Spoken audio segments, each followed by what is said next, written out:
అన్ని శాఖల సమన్వయంతో వచ్చే నెలలో జరగనున్న ప్రధానమంత్రి నరేంద్ర మోదీ రాష్ట్ర పర్యటనను విజయవంతం చేస్తామని రాష్ట్ర పురపాలక శాఖ మంత్రి నారాయణ తెలిపారు.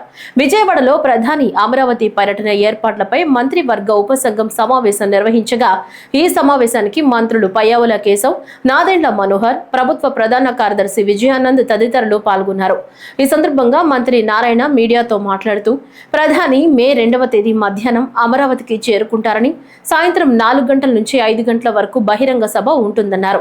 ప్రధాని అమరావతి రాజధాని నిర్మాణ పనులకు పునఃప్రారంభ శంకుస్థాపన చేస్తారని చెప్పారు. ప్రైమ్ మినిస్టర్ గారు 3:00కి అరైవ్ అవుతారు. ఈ ప్రోగ్రాం 5:20 వరకు ఉంటుంది. వారు ఎయిర్పోర్ట్లో అరైవ్ అయిన దగ్గర నుంచి మళ్ళా తిరిగి వెళ్ళేదాకా ఒక సక్సెస్ఫుల్గా ఈ ప్రోగ్రాం చేయాలని ఈరోజు మంత్రుల బృందం కూర్చొని డిస్కస్ చేసింది.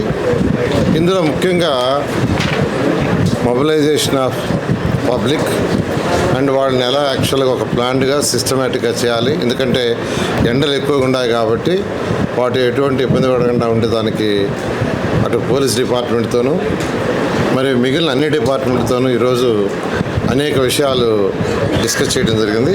వాటర్ కానీ, బటర్ మిల్క్ కానీ, ఫుడ్ కానీ, తర్వాత పార్కింగ్ ప్లేసులు కానీ ఎటువంటి ఇబ్బంది లేకుండా చేయడానికి ఈరోజు ఈ గ్రూప్ ఆఫ్ మినిస్టర్స్ కూర్చొని కొంత గైడ్ లైన్స్ యాక్చువల్గా డిసైడ్ చేశారు.